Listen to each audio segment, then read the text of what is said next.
pause. Are you going to step on this person? Are you going to crush that person? Doesn't matter. I will be the strongest. I will be the best. At least when our soldiers, for example, go over and start killing people for oil or regional power or something like that, at least if they're doing it for some higher purpose, then at least, I don't know how else to put it, at least they have that to come home to. They can sit back and go, God, I did terrible things. I don't know how I can reconcile that, but I was trying to do something worthwhile. I was trying to save somebody, to build something, to preserve something important. But when you're fighting for more, and power and all these things, at the end of the day, you come home with nothing. And so, yeah, you've got those same bad feelings about what you did, but what did you do it for?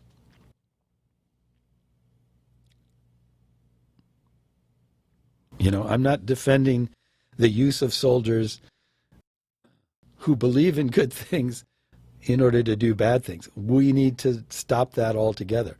That is a whole secondary issue, but we at least need to give people something positive to believe in. And, you know, I would far rather that we as a country thought we were doing great things and weren't, than didn't even think about it at all. That leads to chaos, anarchy. That leads to nothing. Sorry to my anarchist friends, but I'm using the term in the sense of randomness and complete, you know, lack of control. Not anarchy as a political thing, but anarchy is a lack of anything. Anyway, moving onwards. So we have a sense of the amorality and the immorality of the administration. Let's talk about specifics here.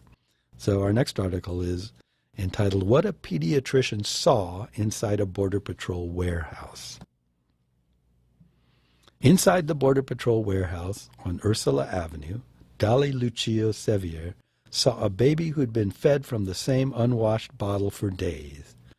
Children showing signs of malnutrition and dehydration, and several kids who, in her medical opinion, were exhibiting clear evidence of psychological trauma. More than 1,000 migrant children sat in the detention facility here, and Sevier, a local pediatrician, had been examining as many as she could, one at a time, but she wasn't permitted to enter the area where they were being held, many of them in cages, and find the sickest kids to examine. Instead, in a nearby room, she manually reviewed a 50-page printout of the day's detainees and highlighted the names of children with a 2019 birth date, the babies, before moving on to the toddlers. When it was almost time to leave, Sevier asked to see a 3-year-old girl and then 2 other children. But by that point, the friendly and accommodating Border Patrol agent assisting her earlier in the day had been replaced by a dour guard wearing a surgical mask who claimed that he couldn't find the toddler. "We can wait," Sevier said, as she recalled to me in her interview. Her tone was polite but firm. She knew that she had the right under a federal court settlement to examine whoever she liked. "She's having a bath," Sevier recalled the guard as saying, a luxury one official told her is available only to babies removed from their guardians. In the facility's standard cages, there is no soap or showering for the kids. Though 72 hours is the longest a minor can be legally confined in such a facility, some had been there almost a month, Sevier said. Finally, the guard returned with news. He had found the girls after all. "We located the bodies," he said in paramilitary slang. "I'll bring them right in." I visited Sevier's medical practice last week in the border town of Brownsville, Texas, 60 miles from the Ursula facility where she'd been a few days before. In mid-June, a team of immigration attorneys had asked Sevier to come with them to their next appointment in Ursula after they'd had an alarming visit there earlier in this month. They wanted a doctor to evaluate the children and then used the findings to force the government to improve conditions in Texas immigration facilities. It wasn't the kind of work Sevier usually does. Sevier grew up in Brownsville, and to Rio Grande Valley kids like her, then as now, the border was not a crisis, but a culture. Sevier went to nearby Matamoros, Mexico for dinner, dentist appointments, weddings, and baptisms. Each year, on All Saints' Day, she scrubbed relatives' tombstones in Matamoros with soap and water, then shot BB guns with her cousins at the cemetery. She had American classmates who lived in Mexico and commuted to school over the International Bridge. She left the area for college and medical school. From afar, she told me, she began to understand that she had grown up in one of the poorest places in the United States, where low-quality, high-calorie food leaves kids both hungry and obese. Diabetes is widespread, and because access to health care is so limited, diabetic amputations are far more common than in the rest of the country. She thought that here was a place in need of a doctor like the one she was becoming. So after she completed her pediatric residency at the University of Texas Southwestern Medical Center in Dallas 5 years ago, she returned home. The morning I visited, Sevier's pediatric clinic was bustling. A mural with characters from the Disney movie Inside Out about the emotional lives of children brightened the hallway. For Sevier, the role of a pediatrician includes being the voice for the kid, the advocate. In some families, she explained, children's experiences are just not valued. A child who is overweight or has a preteen crush may be the subject of ridicule, not attention and understanding. I get to chip away at that in my office, she told me. She tried to take the same approach in Ursula. Neighboring the immigration facility are cold storage warehouses that keep produce fresh despite the oppressive Texas sun and triple-digit temperatures outside. Opened under former President Barack Obama, the Border Patrol warehouse is chilly too. Migrants have long referred to it as the Jirela, or icebox. Even its official name sounds agricultural, the Centralized Processing Center. But while the crisp produce moves swiftly across the border, a reminder of the close ties between Mexico and the United States that Sevier knows so well, the migrants inside Ursula spend their first nights in America stuck beneath lights that never turn off, shivering under sheets of mylar. Sevier set up a makeshift clinic, stethoscope, thermometer, and blood pressure cuffs in a room lined with computer stations that agents use for paperwork. Each of the agent stations had its own bottle of hand sanitizer and disinfectant wipes. But when Sevier asked the 38 children she examined that day about sanitation, they all said they weren't allowed to wash their hands or brush their teeth. This was tantamount to intentionally causing the spread of disease, she later wrote in a medical declaration about the visit, the document that the lawyers filed in federal court and also shared with me. Asked for comment on this story, a Customs and Border Protection official wrote in an email that the agency aims to provide the best care possible to those in our custody, especially children.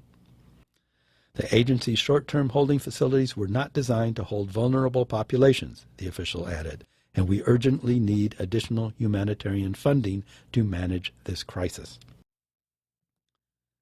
As agents brought the children she requested, Sevier said the smell of sweat and soiled clothing filled the room. They had not been allowed to bathe or change since crossing the Rio Grande and turning themselves over to officials. Sevier found that about 2/3 of the kids she examined had symptoms of respiratory infection. The guards wore surgical masks, but the detainees breathed the air unfiltered. As the children filed in, Sevier said she found evidence of sleep deprivation, dehydration, and malnutrition too. Beyond the children's physical ailments, Sevier also began to worry about their mental health. She asked to see a 2-year-old from Honduras along with his teenage brother, who she hoped could provide the baby's medical history. The older boy was excited because officials had kept them separate for more than 2 weeks, but when the guards brought the toddler over from the daycare, where the littlest detainees are held, he stared with wide eyes, Sevier recalled, and began panting heavily, hoarsely, and persistently for the rest of the encounter. During the exam, she noticed that the toddler behaved differently from the kids his age she sees every day. In an exam room at her clinic decorated with a Lion King mural, I watched her do a routine checkup on a slightly younger boy. This toddler pulled back when Sevier touched him, but was easily soothed by his mother. The reaction was normal, a small oscillation between worried and okay, Sevier explained.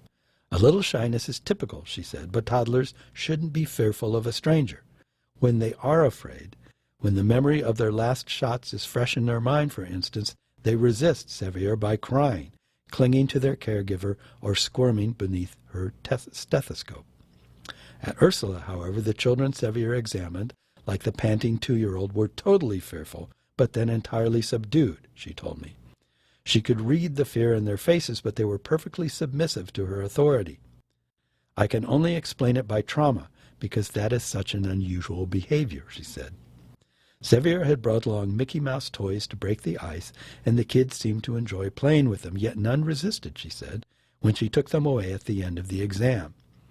At some point, Sevier mused, you're broken, and you stop fighting.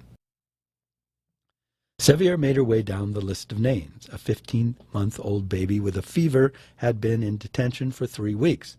His uncle had fed him from the same dirty formula bottle for days on end until a guard replaced it with a new one. Because all parents want the best health for their infant, Sevier later wrote in the medical declaration, denying them the ability to wash their infants' bottles is unconscionable and could be considered intentional mental and emotional abuse. Before her visit, the uncle had asked for medical attention because the baby was wheezing. In response, a guard had touched the baby's head with his hand and concluded, "He's not hot," the uncle told Sevier. Denied access, Sevier wrote. Status acute. At her workstation, Sevier saw some quiet displays of resilience. A 17-year-old girl with long black hair and a flat effect entered the room carrying a green plastic bundle. Her 4-month-old son, wrapped in the kind of bed pad used for incontinent patients in a hospital. The mother explained that the boy had had diarrhea for several days and had soiled his clothes. Guards declined to provide clean baby clothes, she told Sevier, so she managed to obtain 2 extra diapers and flatten them out into rectangles, one for the baby's back, one for his chest. She had connected them like a disposable tunic, then wrapped him in the plastic pad. Inside the package, the baby was dirty and sticky, Sevier said. Diaper fluff clung to his hands, his armpits, and the folds of his neck. He wore no socks. I carry my baby super close to me to keep his little body warm, the mother told Jody Goodwin, one of the attorneys with Sevier, who interviewed her in the same day. Goodwin included her testimony in the court filing, which was a request for a temporary restraining order against the government on the migrants' behalf. A federal judge read her testimony, among others, in court and ordered the government to work with a mediator to improve Border Patrol holding facilities post-haste. These aren't even the sickest children in the government's care. Those kids are quarantined at a different station in Weslaco, Texas. When the team of lawyers visited Ursula without Sevier, every single kid was sick, Goodwin told me. When they returned 3 days later with the doctor, Goodwin asked to see 4 kids whom another attorney had previously flagged to the guards as especially sick, but they were already gone. The guards told Goodwin that their illnesses were severe enough that they had been admitted to the intensive care unit at a local hospital. The source of illness in a facility like Ursula is largely the facility itself. Through the idea that immigrants carry infectious diseases is a durable conspiracy theory that even the American president has perpetuated. It is the filth, sleep deprivation, cold, and toxic stress of these human warehouses that diminish the body's capacity to fight illness, Julia Linton, a co-chair of the American Academy of Pediatrics Immigrant Healthcare Special Interest Group, told me. Linton, a South Carolina-based pediatrician, visited Ursula last June and later testified before Congress to urge better access for healthcare providers to children in detention. Border Patrol has long maintained that it is not equipped to handle children who are supposed to be transferred into the custody of the Office of Refugee Resettlement within 3 days. After that, many kids are housed in licensed child care facilities that look more like the average public school than a jail. The federal government has attributed slow transfers to the sharp uptick in the number of migrants at the southern border. In May, 144,200 migrants were taken into custody, the highest monthly total in 13 years. Days before Sevier's visit, reports of poor conditions at a similar facility in Clint, Texas, drew outrage around the country. Kevin McAleenan, the acting head of the Department of Homeland Security, told reporters the outcry was based on, quote, unsubstantiated allegations regarding a single Border Patrol facility, end quote. But his own agency's watchdogs soon contradicted him. The problems are not restricted to Clint. Ahead of Sevier's visit, government inspectors toured Border Patrol camps in South Texas, including Ursula. Their report, released Monday, described dangerous overcrowding and prolonged detention of children and adults in the Rio Grande Valley. One Border Patrol supervisor, according to the report, called his holding facility a ticking time bomb. Congress last week authorized an additional $4.6 billion for Border Patrol and other agencies, despite the objections of progressive lawmakers who said the bill did not go far enough to protect children in government custody. Sevier spent years cultivating a physician's empathetic but detached habits of mind. During her medical residency, an 8-year-old rescued from near drowning arrived at the hospital. For the first time, Sevier had to insert a breathing tube down a child's throat. Vomit began filling his esophagus and lungs. Suction, she commanded without missing a beat, surprising even herself, she told me. It's what she was supposed to do, how she was supposed to act. At Ursula, traumatized children with untreated illnesses sat before her. She probed, pressed, and listened. She took notes. She entered their data into a spreadsheet. She compartmentalized. She thought about a social event she'd promised to attend at 6 o'clock. At 5:53, the guard with the surgical mask brought in the 3-year-old Sevier had requested to see, holding her by the armpits like a puppy. Thin and subdued, the girl was crying but didn't turn away. Underweight, fearful child in no acute distress, Sevier wrote. Only concern is severe trauma being suffered from being removed from primary caregiver. After the exam, the child lingered, and Sevier offered to hold her. She climbed into the doctor's lap and fell asleep in less than a minute. The squalor, the lighting, the agents, and the event that evening fell away from Sevier's consciousness. As if in rebellion against her careful training, her mind shut down, she told me, and for what seemed like an eternity, she sat in vacant silence with the child. Okay.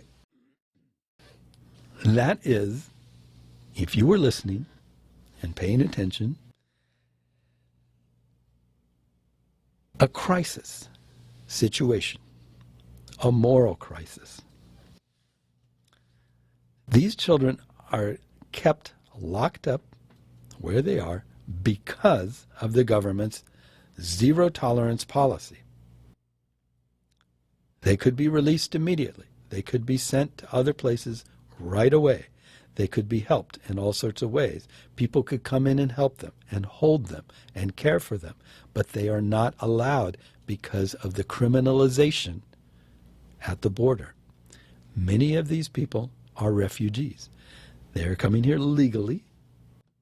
Let me remind you, I will read this.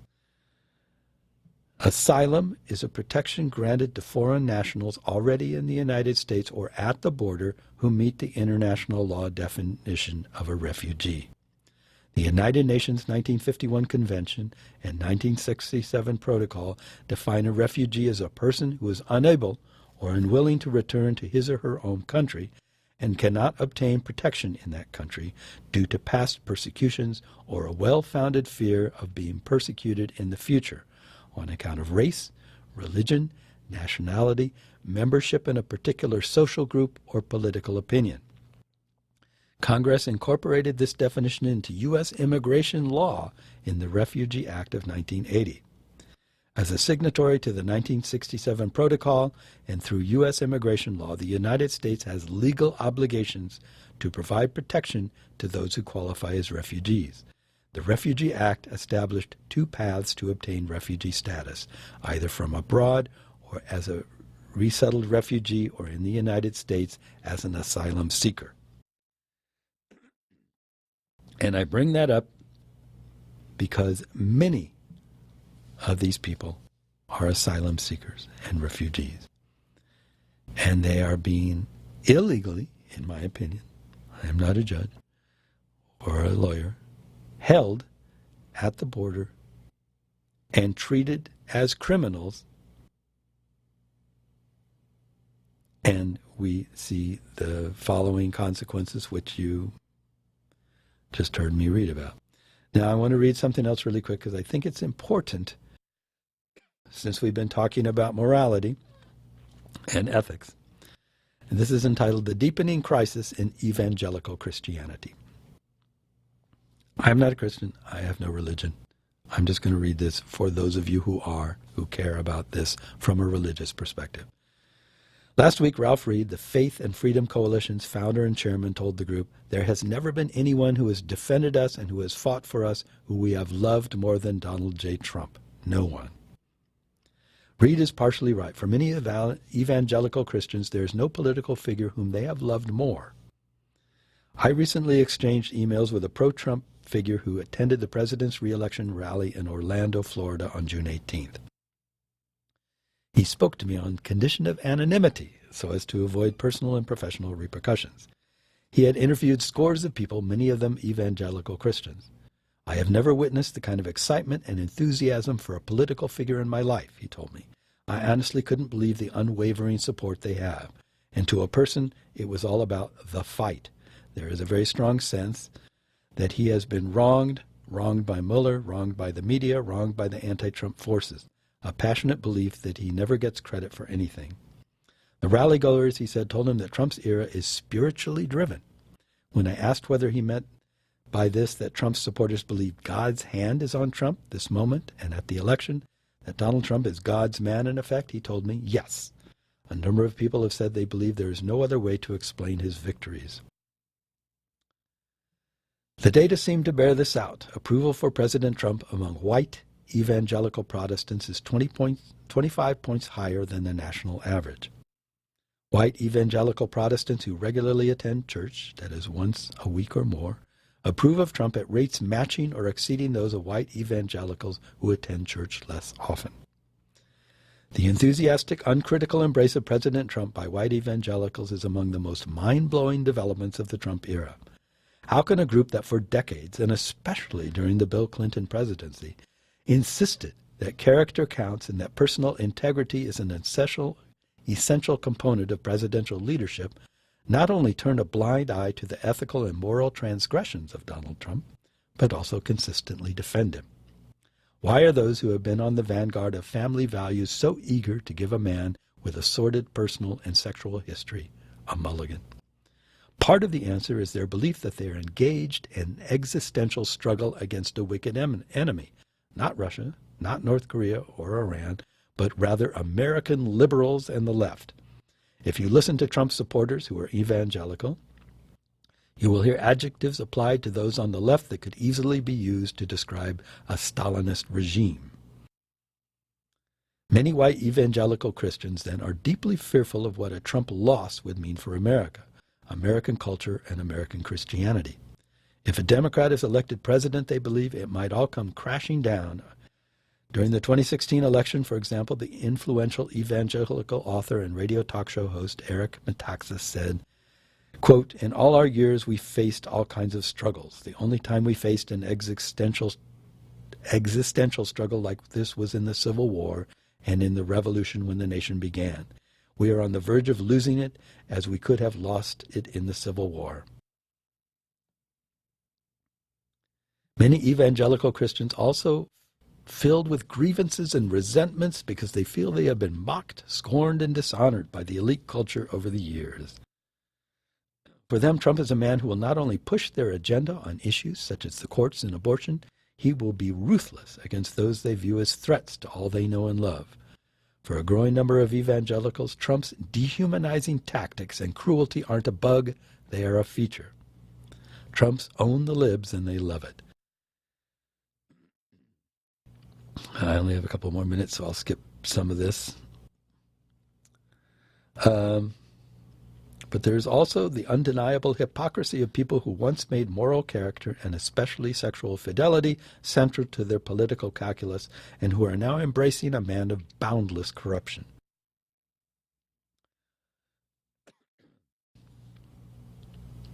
Okay. Well, I'm just skipping parts, sorry. While on the Pacific Coast, last week, I had lunch with Karen Kopak, whom I have known for many years and who has played an important role in my Christian pilgrimage. In speaking about the widespread reflexive evangelical support for the president, Kopak, who is theologically orthodox and generally sympathetic to conservatism, lamented the effect this moral freak show is having, especially on the younger generation. With unusual passion, he told me, "We are losing an entire generation. They're just gone. It's one of the worst things to happen to the church." All right, I have to skip a bunch more because I have 1 minute. Evangelical Christians need another model for cultural and political engagement, and one of the best I am aware of has been articulated by the artist Makoto Fujimura, who speaks about culture care instead of culture war. According to Fujimura, culture care is an act of generosity to our neighbors and culture. Culture care is to see our world not as a battle zone in which we are all vying for limited resources, but to see the world of abundant possibilities and promise. What Fujimura is talking about is a set of sensibilities and dispositions that are fundamentally different from what we see embodied in many white evangelical leaders who frequently speak out on culture and politics. The sensibilities and dispositions Fujimura is describing are characterized by a commitment to grace, beauty, and creativity, not antipathy, disdain, and pulsating anger. It is the difference between an open hand and a mailed fist. Okay, I have to finish up because my time is up. There are countless examples of how such tangible action can be manifest, but as a starting point, evangelical Christians should acknowledge the profound damage that's being done to their movement by its braided political relationship, its love affair, to bring us back to the words of Ralph Reed, with a president who is an ethical and moral wreck. Until that is undone, until followers of Jesus are once again willing to speak truth to power rather than act like court pastors, the crisis in American Christianity will only deepen, its public testimony only dim, its efforts to be a healing agent in a broken world only weaken. At this point, I can't help but wonder whether that really matters to many of Donald Trump's besotted evangelical supporters. Okay, I've gone over my time. I really have to quit. But I brought that up for the sake of those to whom morality is a Christian, is a religious, not even just Christian, but a religious question. Here is an article about that. I think it behooves us, again, to wrap up, to take a look at our ethics, our morals, and consider what we believe in, and then look at this government and think about how they do or don't, and I would argue that they really don't in almost any way, fit with those morals, and then act accordingly. I thank you for your time. This has been CU Immigration here on WRFU LP Urbana, 104.5 FM. We'll see you next time. Bye-bye.